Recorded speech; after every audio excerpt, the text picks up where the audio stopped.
estar en este lugar, para los que son o somos católicos, no quiero decir ni uno ni otro, nadie dice no, es como para los musulmanes ir a la Meca. La verdad es que es el templo más importante del cristianismo o el catolicismo.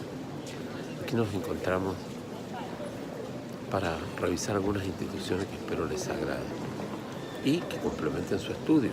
Esto es solamente el recreo para que retomen los manuales. Bueno, ahora vamos a revisar el cuidado personal o tuición también, ¿ya? ¿Cuál es el concepto de tuición o cuidado personal? A menudo uno atiende diversas demandas de cuidado personal. De hecho, tengo un par esta semana, fundamentalmente en la cual un padre o una madre demandan el cuidado personal de un hijo, ¿ya? Estando separados. El concepto fundamental es el conjunto de deberes y de derechos que corresponden a ciertas personas señaladas en la ley o por el juez respecto del cuidado personal, crianza y educación de los hijos. La terminología tuición, cuidado personal, cuidado, crianza y educación. Relación directa y regular era lo que antes se llamaba visitas. Tuición no es igual que tutela o guarda del artículo 338. ¿Ya? Hay ciertas características que deben manejar y que a la hora de responder deben ser precisos. El cuidado personal tiene un origen y un fundamento en la filiación. Existen reglas para su determinación. Comprende el cuidado personal, crianza y educación de los hijos. También puede ser reclamada tanto por el padre como por la madre. Se puede ejercer respecto de los hijos de filiación matrimonial como no matrimonial. Ahora, los titulares en regla es ejercida de consumo por ambos padres. Las excepciones, cuando un padre fallece al sobreviviente, al hijo no matrimonial, al que lo haya reconocido. Los padres separados, en principio la madre, salvo acuerdo, por decisión del juez, en caso de inhabilidad de alguno de uno de ambos padres o ambos padres, ¿ya? Entonces, en ese sentido es importante tener presente ese aspecto. Hace un tiempo atrás me tocó atender un cuidado, una relación directa y regular y específicamente una salida fuera del país, ¿ya? Y en ese sentido uno ve a menudo cómo las instituciones se ponen en funcionamiento, ¿ya? Ahora, respecto del, como les decía, del cuidado personal, ¿cómo lo ve uno eso con frecuencia? Si es que no demanda el cuidado personal, va a demandar la salida del menor al extranjero. ¿Quiénes autorizan? ¿Cuáles son los requisitos? Caso de negativa, caso de no retorno. El artículo 49 de la salida de los menores desde Chile deberá sujetarse a las normas que en este sentido se señalan, sin perjuicio de lo dispuesto en la ley 18.703. Si la tuición del hijo no ha sido confiada por el juez a alguno de los padres ni un tercero, a quien no podrá salir sin autorización de ambos padres o de aquel que lo hubiera reconocido en su caso. Confiada por el juez la tuición a uno de los padres o a un tercero, el hijo no podrá salir sino con la autorización de aquel que se le hubiere confiado. Regulado el derecho a que se refiere al artículo 229 del Código Civil por sentencia judicial o por avenimiento aprobado por el tribunal, se requerirá también la autorización del padre o madre a cuyo favor se restableció o se estableció. ¿Ya? ¿Cuáles son los requisitos? El permiso a que se refieren los incisos anteriores deberá presentarse por escritura pública o por escritura privada autorizada por notario público. Dicho permiso no será necesario si el menor sale del país en compañía de la persona o personas que deben prestarlo, ¿ya? ¿Qué pasa en la negativa? En caso de que no hubiere o no pudiera otorgarse o sin motivo plausible, se negara la autorización por uno de aquellos que en virtud de ese artículo debe prestarla, podrá ser otorgada por el juez de letras de menores del lugar en que tenga su residencia el menor. El juez, para autorizar la salida del menor, en estos casos, tomará en consideración el beneficio que le pudiera reportar y señalará el tiempo por el que concede la autorización. Ahora, acá hay que tener presente el artículo 49 bis. En la sentencia, el juez podrá decretar que la autorización a que se refiere el inciso sexto del artículo anterior habilita al padre o madre que la haya requerido y que tenga al menor a su cuidado para salir del país con él en distintas ocasiones dentro de los 2 años siguientes, siempre que se acredite que el otro progenitor injustificadamente ha dejado de cumplir el deber regulado o judicial o convencionalmente de mantener una relación directa y regular con el hijo. El plazo de permanencia del menor de edad en el extranjero no podrá ser superior a 15 días en cada ocasión. ¿Qué pasa si no vuelve? No retorno. Expirado el plazo a que se refiere el inciso anterior, sin que el menor injustificadamente vuelva al país, podrá el juez decretar la suspensión de las pensiones alimenticias que se hubieran decretado. En los demás casos, para que un menor se ausente del país, se requerirá la autorización del juzgado de letras de menores, decía en la normativa anterior, de su residencia. Hoy por hoy es el Tribunal de Familia, ¿ya? Ahora, esto está conteste con el artículo 49 bis de la ley 16.618, ¿ya? ¿Cómo lo vemos o cómo me tocó verlo? A ver, un caso reciente para refrescar memoria. Padre ausente. Demandé solicitar al tribunal la autorización fuera del país, pero había que notificar al padre. Notificado a la primera, no estaba yo estoy en la primera región, el padre al parecer estaba en la cuarta región. Se notificó a una dirección, no estaba. Se volvió a notificar a una segunda dirección, no estaba. No fue habido, no se le encontró. Policía de Investigaciones reportó que no ha sido encontrado el sujeto, no ha sido habido, por lo tanto no ha sido notificado. Toda vez de que yo expuse de que, por ejemplo, la niña requería salir fuera del país, específicamente a la ciudad de Tacna, para recibir atención dental, toda vez de que mi representante no tenía los recursos para poder costear atención médica dental en Chile. Entonces el tribunal, viendo las ventajas que tenía y la ausencia absoluta del padre, prácticamente un desaparecido total, obviamente me otorgó salir al país por 2 años. Entonces es una manera como práctica que recientemente me tocó ver y donde se pone de manifiesto, como decíamos, esto de que tiene que ver con el cuidado personal. Acá, si hubiese estado el padre, se lo hubiese notificado al padre, el padre podría oponerse, ¿ya? Y el tribunal tiene que decir en virtud a las ventajas que tiene para el niño y advirtiéndole que debe retornar ya antes de 15 días, ¿ya?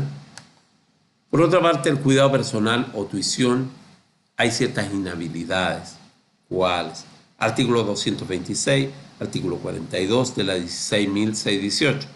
El artículo 226, podrá el juez, en caso de inhabilidad física o moral de ambos padres, confiar el cuidado personal de los hijos a otra persona, ¿ya? En la elección de estas personas se preferirá a los consanguíneos más próximos y sobre todo a los ascendientes. El artículo 42 de la ley 16.618, para los efectos del artículo 226, o sea, el que acabo de leer, se entenderá que uno o ambos padres se encuentran en el caso de inhabilidad. ¿Cuándo? Física o moral. Cuando estuvieran incapacitados mentalmente, cuando padecieran de alcoholismo crónico, cuando no velaren por la crianza, cuidado personal o educación del hijo, cuando consintieren en que el hijo se entregue en la vía o en lugares públicos a la vagancia o a la mendicidad, ya sea en forma franca o a pretexto de profesión o oficio, cuando hubieran sido condenados por secuestro o abandono de menores, cuando maltrataren o dieron malos tratos, ejemplos al menor, o cuando la permanencia de éste en el hogar constituye un peligro para su moralidad. Finalmente, cuando cualquiera de otras causas coloquen al menor en peligro moral o material. Siempre recuerden lo que vimos en otro video, la importancia del interés superior del niño, ¿ya? Recordemos siempre, para estos efectos, la Convención de Derechos del Niño, que data del año 1959 y que contiene 54 artículos, ¿ya?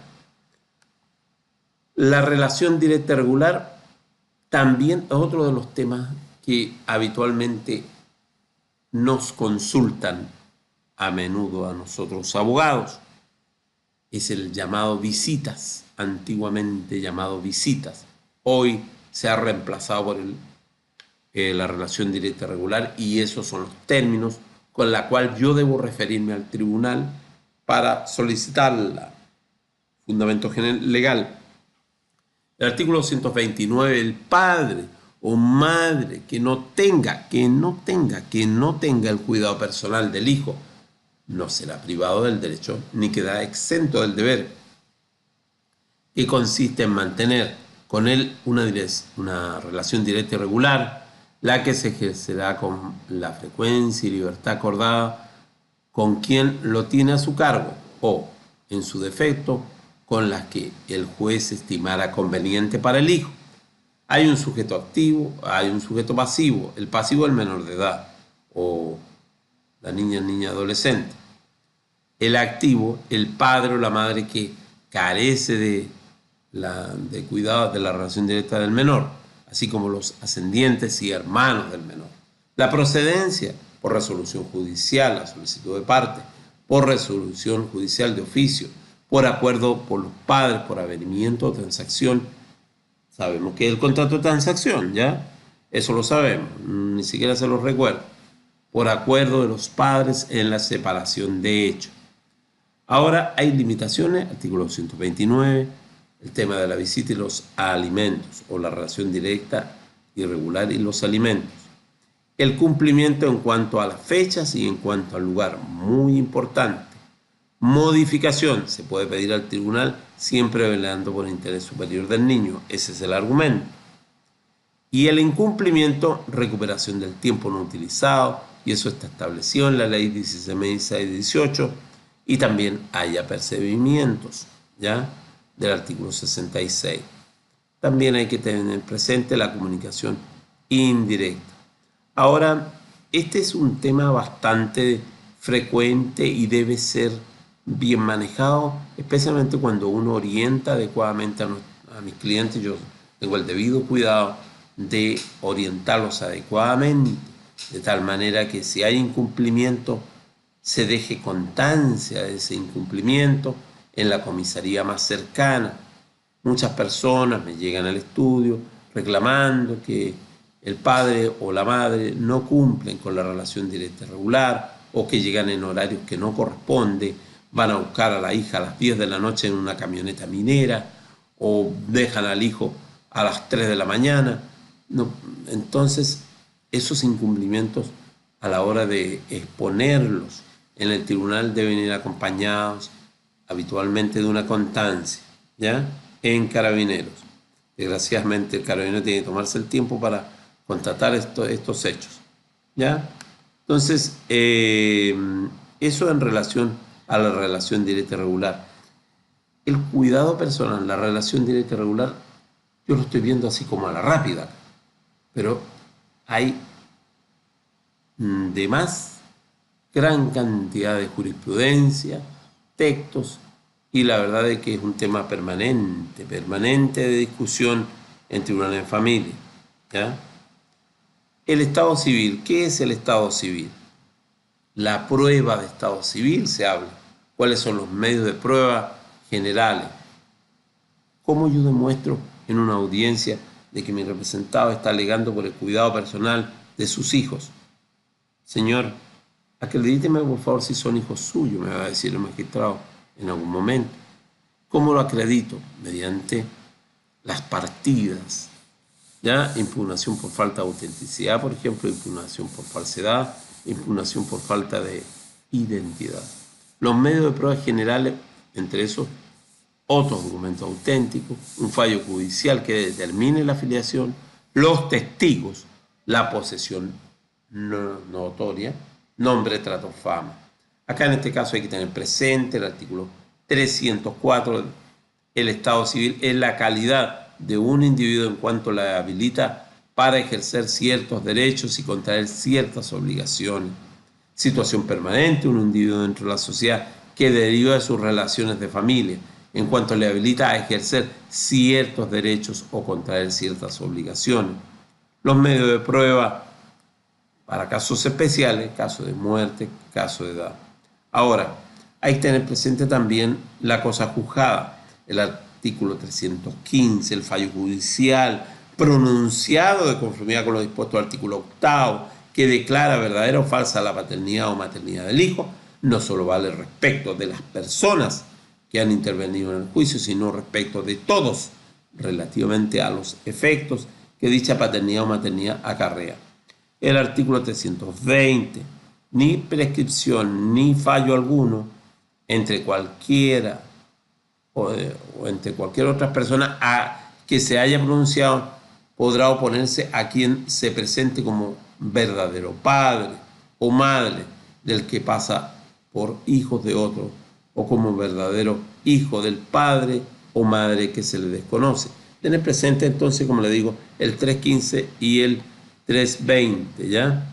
El 315 y el 320. El otro tema bastante frecuente que me ha tocado es el tema del derecho de alimentos.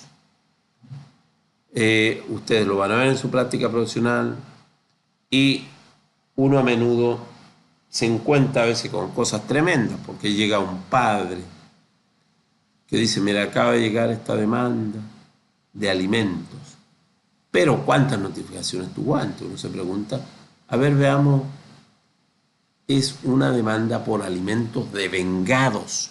¿Qué es eso de vengados? Adeudados, ¿cierto? Veamos la suma, 15 millones de pesos, y hay que actualizarlo. ¿Quién lo actualiza? ¿Quién hace la liquidación? El tribunal. Y cuando hace la liquidación pueden ser hasta 18 millones. Y usted tiene que defender los intereses de ese padre, el por qué no pagó y cómo, o bien cómo va a pagar, que es lo que le interesa finalmente al demandante. Usted como demandado tiene que enfrentarse a esa realidad. ¿Cuál es el concepto? El concepto es una obligación legal impuesta a ciertas personas para que efectúen respecto de otras prestaciones necesarias con el fin de satisfacer las necesidades de existencia de estas. La regulación está en la Ley 14.908 y leyes especiales, también tratados internacionales.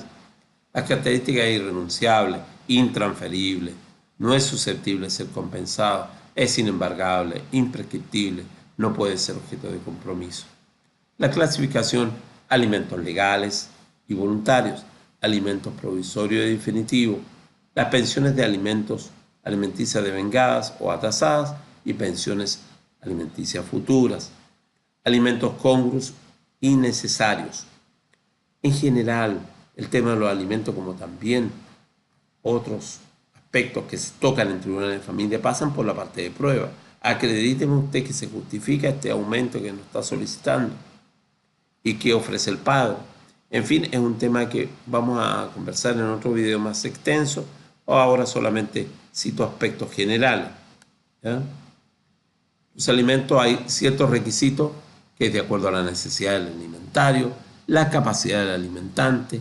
Hay un texto legal que imponga la prescripción, que es el 321, y ausencia de prohibición. Los titulares del cónyuge, los descendientes, los ascendientes, los hermanos y el que hizo una donación cuantiosa si no hubiera sido rescindida o revocada, ¿ya? En ese sentido es bien importante. Los alimentos, ¿cuánto dura? La regla del artículo 32, inciso primero, los alimentos se deben por la ley y se entienden concedidos para toda la vida alimentaria, continuando las circunstancias que legitimaron la demanda, incluyendo el proporcionar la enseñanza básica y media y la de alguna profesión o oficio. Cuando el alimentante respecto del alimentario, el deber de educación y el de establecimiento. Hay excepción, con todos los alimentos concedidos a los descendientes y a los hermanos se deben ganar hasta la edad de 21 años.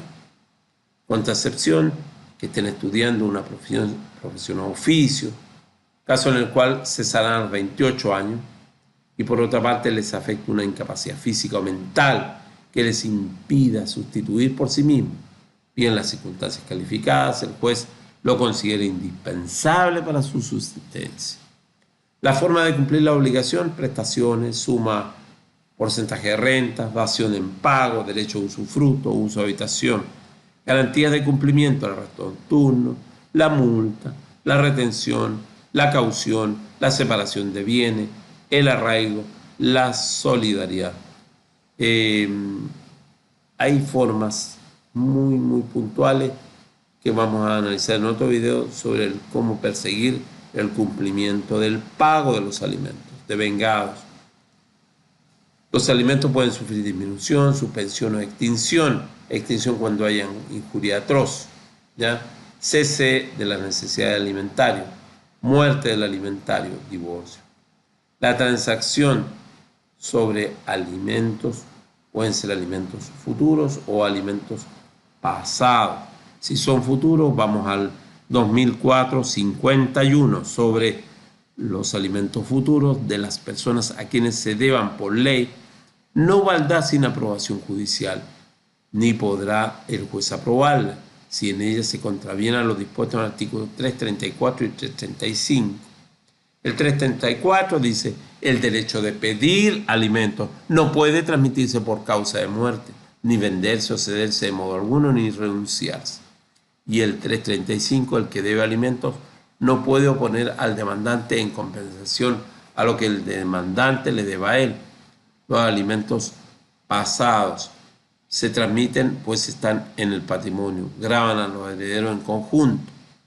Y el 336, no obstante lo dispuesto en los dos artículos presentes, las pensiones alimenticias atasadas podrán renunciarse o compensarse. El derecho de demandarlo o transmitirse por causa de muerte, venderse y cederse, sin perjuicio de la prescripción que completa el deudor, ¿ya? Entonces es bien importante tener presente esto para efecto de nuestro estudio. Hasta aquí llegamos ahora.